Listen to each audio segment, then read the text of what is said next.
Hi guys. നമ്മൾ ഗോൾഡിന്റെ performance ഇട്ടപ്പോഴത്തേനും കുറച്ച് പേര് നമ്മളോട് ചോദിച്ചിട്ടുണ്ടായിരുന്നു കറൻസി കാണിക്കാമോ എന്നുള്ളത്. അപ്പോൾ ഞാനെങ്കിൽ GBP/USD പെർഫോമൻസ് ഡാറ്റ ഒന്ന് കാണിക്കാമെന്ന് വെച്ചു.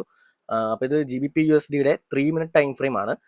ഇതിൽ നമ്മൾ ക്വാണ്ടിറ്റി എന്ന് പറയുന്നത് 1 ലോട്ടാണ്. അതായത് നമ്മൾ GBP/USD 1 ലോട്ട് എടുക്കുന്നതിന് തുല്യമായിരിക്കും ഇതിൻ്റെ ഡാറ്റ എന്ന് പറയുന്നത്.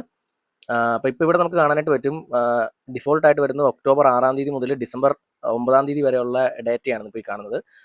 $1336 പ്രോഫിറ്റിലാണ് നിൽക്കുക. അപ്പം നമുക്ക് മന്ത്ലി നോക്കണമെന്നില്ല, നമുക്കൊരു ലാസ്റ്റ് 1 ഇയറിലെ തന്നെ ഡാറ്റ നോക്കിയേക്കാം. അപ്പോൾ ഞാനിവിടെ ലാസ്റ്റ് 365 ഡേയ്സിൻ്റെ ഡാറ്റ എടുക്കുന്നുണ്ട്.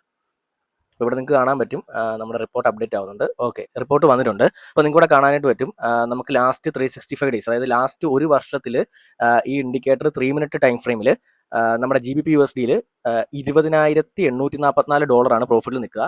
മാക്സിമം ഡ്രോ ഡൗൺ എന്ന് പറയുന്നത് $2069 മാത്രമാണ് വന്നേക്കുന്നത്. അപ്പോൾ ഇവിടെ നിങ്ങൾക്ക് ആ ട്രേഡ്സും കാണാൻ പറ്റും. ഈ ഒരു വർഷത്തെ ട്രേഡ്സും നമുക്കിവിടെ കൃത്യമായിട്ട് കാണാനായിട്ട് പറ്റും. അപ്പോൾ ഇങ്ങനെയാണ് ഈ ഇൻഡിക്കേറ്റർ വർക്ക് ചെയ്യുക. അപ്പോൾ ഇത് എല്ലാ സെഗ്മെന്റിലും വർക്ക് ചെയ്യും. നമ്മൾ ടൈം ഫ്രെയിം സെലക്ട് ചെയ്യുന്നതിൽ മാത്രം വ്യത്യാസം വരുത്തുക എന്നുള്ളതാണ് ശരിക്കുമുള്ള ഒരു ഇത്. 5 മിനിറ്റ്സിലും നല്ലതാണ്. GBP/USD ശരിക്കും 5 മിനിറ്റ്സിലും നല്ല രീതിയിൽ വർക്ക് ചെയ്യും. അപ്പോൾ ഞാൻ കൂടുതലും 3 മിനിറ്റ് ടൈം ഫ്രെയിം യൂസ് ചെയ്യുന്നത് കൊണ്ട് അത് വെച്ച് നിങ്ങളെ കാണിച്ചു തന്നേ ഉള്ളൂ. അപ്പോൾ ഇനി വേറെ ഏതിൻ്റെയെങ്കിലും പെർഫോമൻസ് ഡാറ്റയാണ് നിങ്ങൾക്ക് അറിയേണ്ടതെന്നുണ്ടെങ്കിൽ ജസ്റ്റ് ഒന്ന് കമൻറ്റ് ചെയ്താൽ മതി. പിന്നെ നമ്മുടെ ഇൻഡിക്കേറ്റർ ട്രയൽ വേണമെന്നുണ്ടെങ്കിൽ DM ചെയ്താൽ മതി. Thank you guys.